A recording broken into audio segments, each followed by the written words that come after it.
Quero cumprimentá-lo com a graça e a paz do nosso Deus. Seja muito bem-vindo a esse culto virtual da Igreja Presbiteriana da Gávea. Queridos irmãos, que saudade!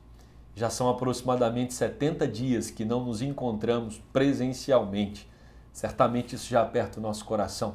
Vamos persistir em oração, clamando a Deus para que o quanto antes esse mal seja solucionado e possamos dessa forma nos reunir aqui na casa dele para louvá-lo, bendizê-lo e também experimentarmos da doce comunhão de estarmos reunidos uns com os outros, como diz o salmista: ó, como é bom e agradável que os irmãos vivam em união.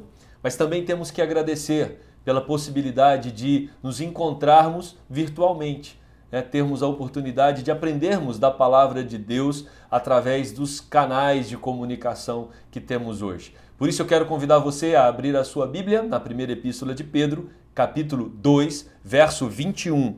1 Pedro, capítulo 2, verso 21, diz assim a palavra do nosso Deus: porquanto, para isto mesmo fostes chamados, pois que também Cristo sofreu em vosso lugar, deixando-vos exemplo para seguirdes os seus passos.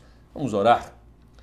Deus, fale ao nosso coração, ilumina as nossas mentes, para que possamos aprender mais do Senhor. Que o Teu Santo Espírito, Deus, nos ajude a guardar os Teus preceitos e as Tuas verdades, nesses dias, Deus, que tanto precisamos.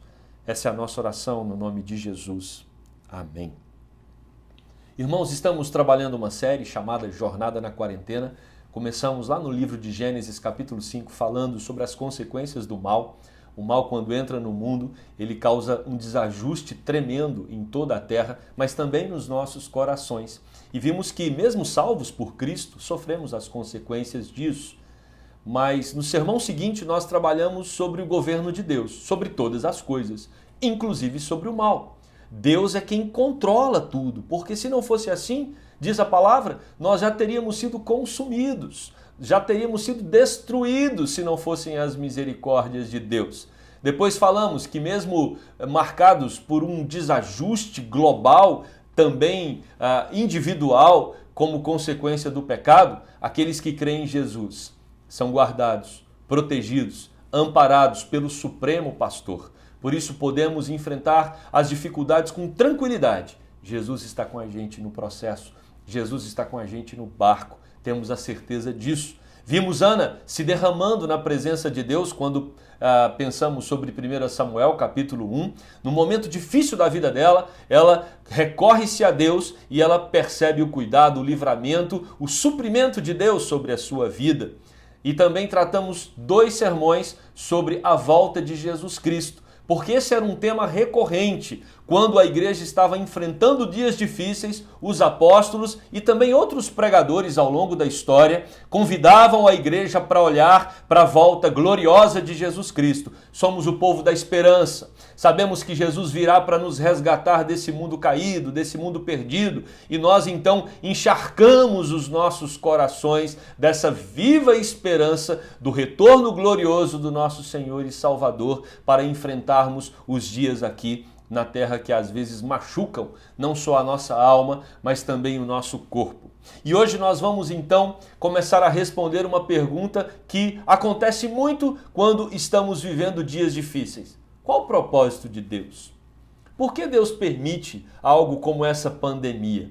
É certo que nós não temos condições de acessar todos os propósitos de Deus. Deus está tratando a terra. Deus está de alguma forma derramando do seu juízo sobre a humanidade.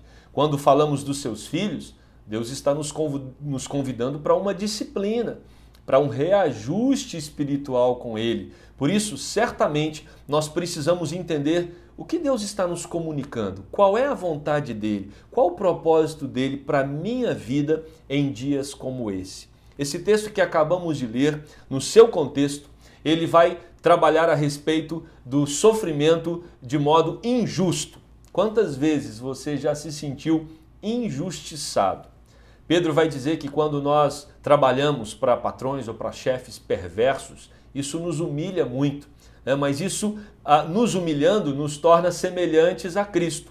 E quando algo nos faz semelhantes a Cristo, isso então glorifica a Deus de alguma forma. Por isso, irmãos, Deus tem propósito com o sofrimento. E um deles é fazer com que nós sejamos a cada dia mais semelhantes ao seu Filho Jesus Cristo. Essa é uma ferramenta que Deus usa nesse processo, as adversidades. E ele vai falar exatamente sobre isso aqui no texto. Jesus Cristo é o nosso exemplo. Somente aqui aparece essa palavra, exemplo, hipogramon no grego, né, que significa caderno de alfabeto, como se fosse aquele caderno de caligrafia, né? Da mesma forma que Jesus escreveu a sua história aqui na terra de modo humilhante, sendo desprezado, sofrendo todos os males que nós sabemos através dos evangelhos, nós devemos seguir o mesmo caminho de Jesus Cristo, assim como alguém que está aprendendo as letras, né, treina ali no caderno de caligrafia, seguindo os pontilhados, nós devemos também seguir os pontilhados de Cristo. Kstemarker, que é um comentarista desse texto, diz que ao olhar para Jesus, o cristão experimenta uma atitude transformada e uma disposição renovada. Por isso, em tempos como esse que estamos vivendo ou enfrentando, nós não podemos tirar os nossos olhos de Jesus Cristo. Ele é a nossa referência, Ele é o nosso exemplo, Ele é aquele que sofreu em nosso lugar, como diz o texto. Por isso Ele é o nosso foco. Você precisa se atentar para a maneira que Cristo viveu aqui na terra e como Ele enfrentou as adversidades, porque é assim que nós devemos também enfrentá-las. Toda a caminhada de Cristo na terra foi marcada por humilhação. Por isso Pedro, ao tratar anteriormente sobre o sofrimento injusto, ele agora vai apontar para Jesus, porque ninguém mais sofreu injustamente como Jesus Cristo. E às vezes é assim que nós nos sentimos, né? Achamos que estamos sendo injustiçados por Deus. Tantos projetos foram interrompidos, tantas coisas que se atrapalharam, tantos problemas que já tínhamos e às vezes foram intensificados e de uma maneira consciente ou inconsciente nós recorremos a Deus, falamos ou às vezes não falamos, né, mas temos essa sensação de que Deus atrapalhou a nossa vida. E o que Pedro vai nos ensinar hoje é, não, Deus não atrapalhou a nossa vida, pelo contrário. Deus ele resolveu, através da sua soberania, do seu governo, resolveu nos tratar para que possamos nos tornar cada vez mais semelhantes a Cristo, porque esse deve ser o propósito da nossa vida. E às vezes nós estávamos colocando os nossos corações em outros propósitos e Deus está nos chamando a atenção, dizendo para mim e para você, vamos voltar para o foco, vamos voltar para o alvo. O alvo é Jesus Cristo. O alvo é uma vida que glorifica ao meu nome. E Deus então está nos dando a possibilidade de reorganizar a nossa vida, buscando primeiro o seu reino, a sua justiça e confiando que todas as coisas nos serão acrescentadas. Porque já queremos andar em ruas de ouro. Nós ainda estamos no mesmo atoleiro em que Jesus Cristo colocou os seus santos pés. Nós ainda estamos no mundo caído. Como falamos no domingo passado, não chegamos ainda no céu. Estamos numa terra que fez a opção de romper-se com o seu Criador. Por isso, todos os males que enfrentamos aqui não são males injustos. São males decorrentes de uma opção que o homem fez. Cristo colocou os pés aqui. Cristo sabe o que é padecer. Ele era homem de dores. Temos em nós um agravante que Cristo não tinha, que é a natureza caída. Então Jesus enfrentou os desajustes do mundo, Jesus enfrentou as investidas do inimigo e Jesus não tinha natureza caída como nós temos, mas ele levou sobre ele na cruz do Calvário todo o nosso pecado. Então, irmãos, nós jamais teremos noção, jamais nos aproximaremos em nossos sofrimentos daquilo que Jesus Cristo, nosso Senhor e Salvador, atravessou nessa terra. E esse sofrimento de Cristo já começa com a sua encarnação. É bom lembrar que Jesus era Deus-homem, não era só homem, ele era Deus e ele teve que se esvaziar para vir ao mundo cumprir o propósito do Pai, como diz Filipenses, no capítulo 2, os versos 7 e 8. Paulo escreve, antes, a si mesmo se esvaziou, assumindo a forma de servo, tornando-se em semelhança de homens e reconhecido em figura humana, a si mesmo se humilhou, tornando obediente até a morte e morte de cruz. Jesus Cristo trilhou nesse caminho, caminho da humilhação. Uma das coisas que Deus deseja trabalhar em nós é a humildade. Entendermos que não temos o controle de tudo. Entendermos que dependemos dele. Carecemos do cuidado e do sustento dele. Jesus também sofreu nesse mundo, não só com essa humilhação em decorrência da sua encarnação, mas Jesus também sofreu perseguição. O tempo todo as pessoas estavam provocando Jesus. Eles tentavam tirar a sua paz. Jesus estava reunido, vinha alguém para provocá-lo.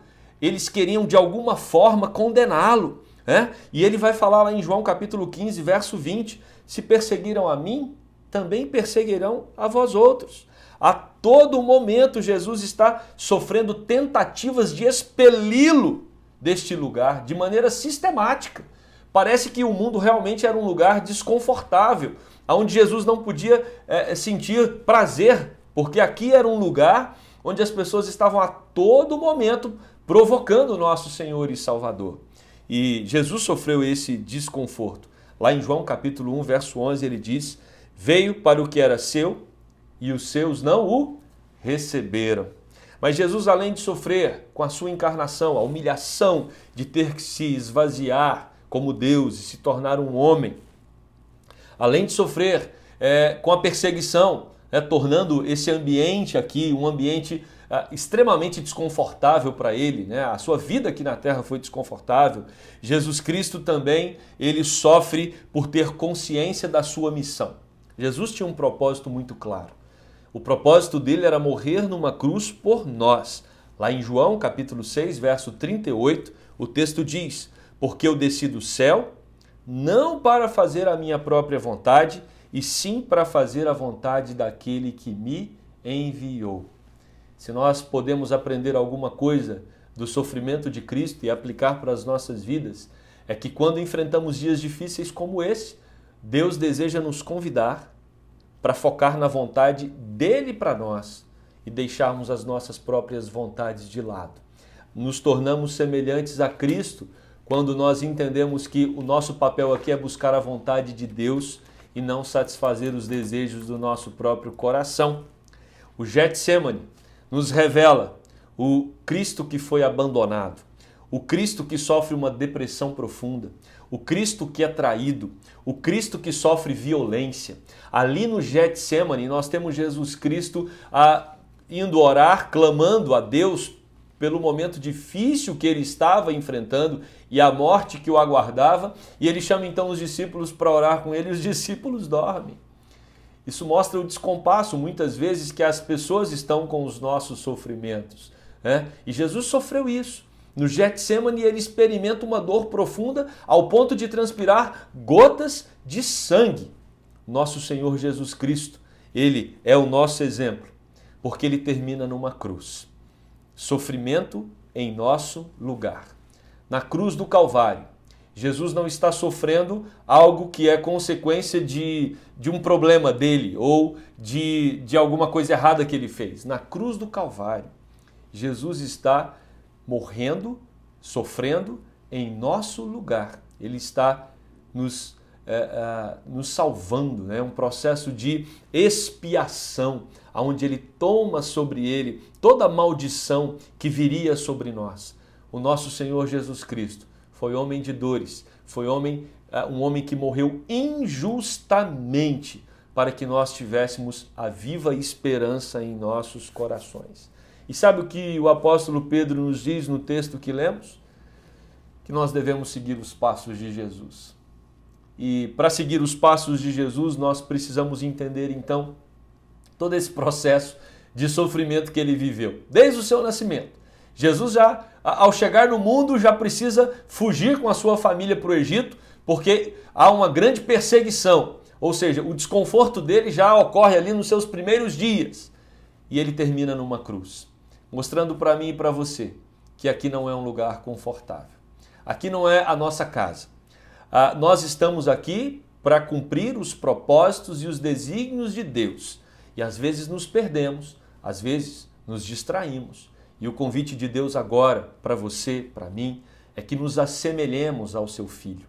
Precisamos olhar para a vida de Jesus, entender a sua obediência, entender o quanto ele se humilhou, entender o quanto ele estava focado em fazer a vontade do Pai.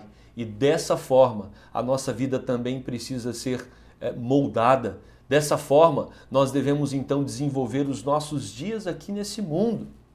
Devemos seguir os passos de Jesus. Em Mateus capítulo 16, verso 24 diz: Então disse Jesus aos seus discípulos: Se alguém quer vir após mim, a si mesmo se negue, tome a sua cruz e siga-me. Nós fomos chamados para seguir ao nosso Mestre. Somos discípulos, caminhamos exatamente nas pegadas de Jesus. E meus queridos, isso acontece quando os dias difíceis se aproximam.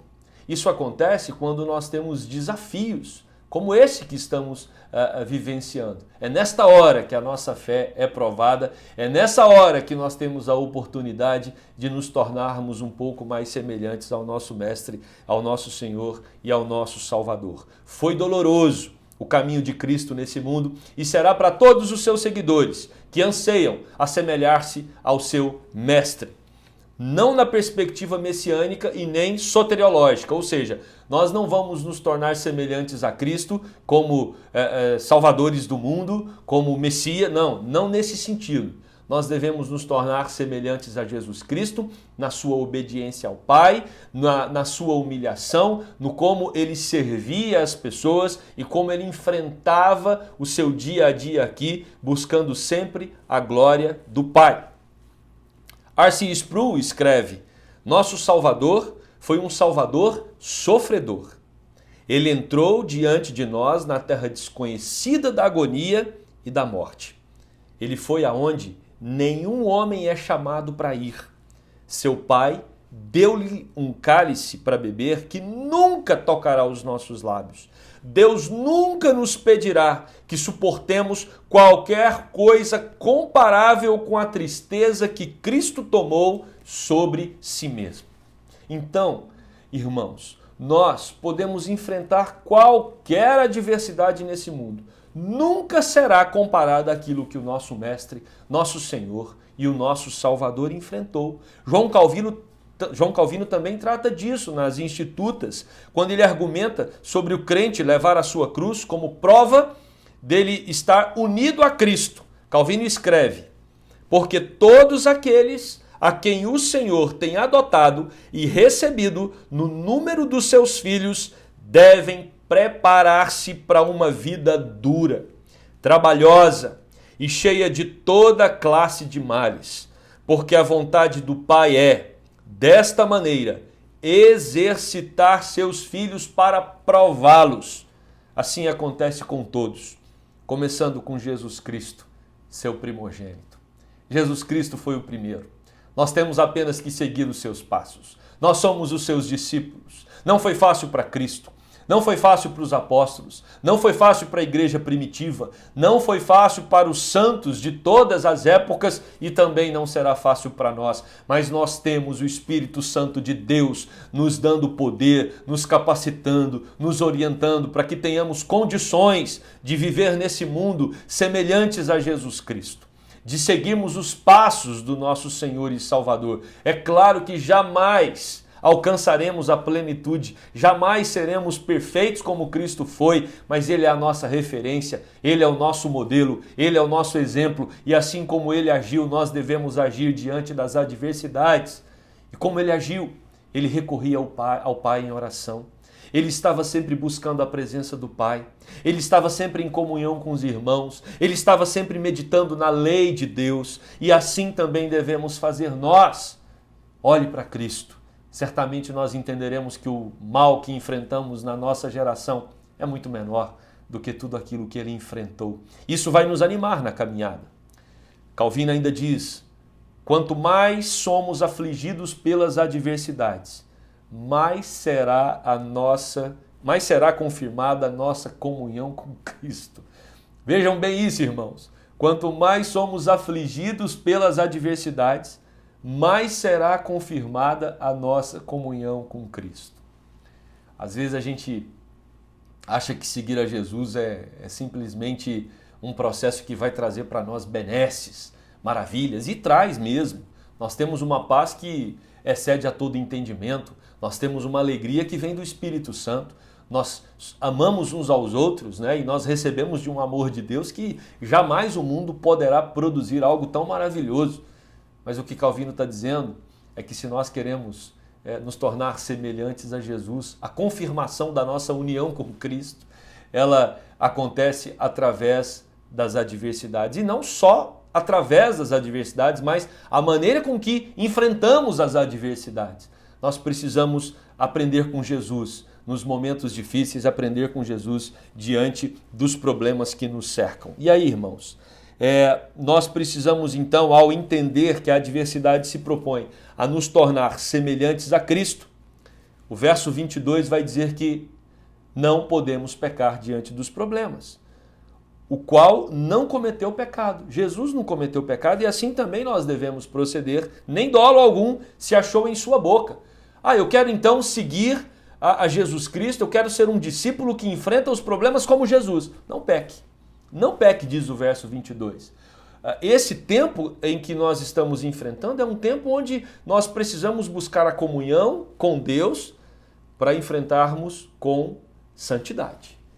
Para enfrentarmos como Cristo enfrentou, entendendo que Deus está no controle, entendendo que Deus tem um propósito, entendendo que as nossas vidas estão sendo moldadas pelo próprio Deus para, como vasos na mão do oleiro, nós nos tornarmos semelhantes a Jesus Cristo. Por isso, fique atento. Essa pandemia, esse isolamento não pode deixar você menos santo do que você já era. Não pode regredir a sua espiritualidade. Tem que produzir um processo de desenvolvimento. É isso que nos torna semelhantes a Jesus Cristo. O texto também diz que, uma vez que nós enfrentamos as adversidades como Cristo, nós não revidaremos, diz o verso 23, o qual não cometeu pecado, nem dolo algum se achou em sua boca e também não revidou quando era provocado. Jesus Cristo, ele se humilhou diante dos seus acusadores. E a gente precisa aprender isso. Num tempo onde se fala tanta coisa, tantas opiniões contrárias àquelas que nós entendemos como sendo opiniões corretas, nós devemos ter calma, nós devemos não revidar, nós devemos ter um espírito pacificador como Jesus Cristo teve. Se nós queremos sermos semelhantes a Cristo nas adversidades, devemos também compreender melhor a dimensão da expiação. É isso que nos ensina o versículo 24. Carregando ele mesmo em seu corpo, sobre o madeiro, os nossos pecados, para que nós, mortos para os pecados, vivamos para a justiça. Por suas chagas fostes sarados. Jesus Cristo pagou um alto preço por nós. Jesus Cristo sofreu mais do que qualquer outro ser humano, em qualquer época. Ele levou sobre ele. Tenta imaginar isso, irmãos. Toda a consequência da nossa desobediência. E aí, quando eu digo nossa, é a minha, a sua e de todos os salvos em todas as eras. Foi imputada sobre Jesus Cristo na cruz. Foi imputada sobre os ombros dele ali no seu sacrifício. Por isso que, naquele momento na cruz, ele clama, Deus meu, por que me desamparaste? Porque ele carregava sobre ele o nosso pecado, a nossa desobediência, a nossa rebeldia. E quando nós focamos na cruz, quando nós focamos no preço que ele pagou, no seu sacrifício, certamente isso também nos anima e nos ajuda diante das adversidades. Teremos noção de que estamos seguros quando nós buscamos uma vida semelhante a Cristo nos momentos difíceis. Olha o que diz o verso 25. Porque estáveis desgarrados como ovelhas. Agora, porém, vos convertestes ao pastor e bispo da vossa alma. Jesus Cristo é o nosso pastor. Jesus Cristo é o nosso bispo. Jesus Cristo é aquele que nos ampara, aquele que nos sustenta, aquele que está com seu santo e doce Espírito sussurrando em nossos ouvidos. aguentem firmes. Eu venci o mundo. Vocês terão aflições, terão dificuldades, mas eu estou com você todos os dias até a consumação dos séculos. Jesus é o nosso exemplo, mas Ele também é aquele que nos ajuda no processo. Ele também é aquele que nos estende a mão e diz, vamos juntos que eu estou com você.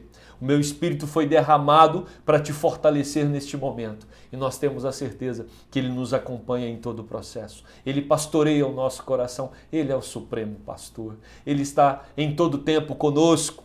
E por isso você pode ficar tranquilo, na certeza de que não está sozinho durante a jornada e a caminhada. Eu quero concluir esse sermão convidando você a fazer uma reflexão da sua vida. Já se passaram, como eu falei no início, aproximadamente 70 dias que nós estamos isolados nessa pandemia.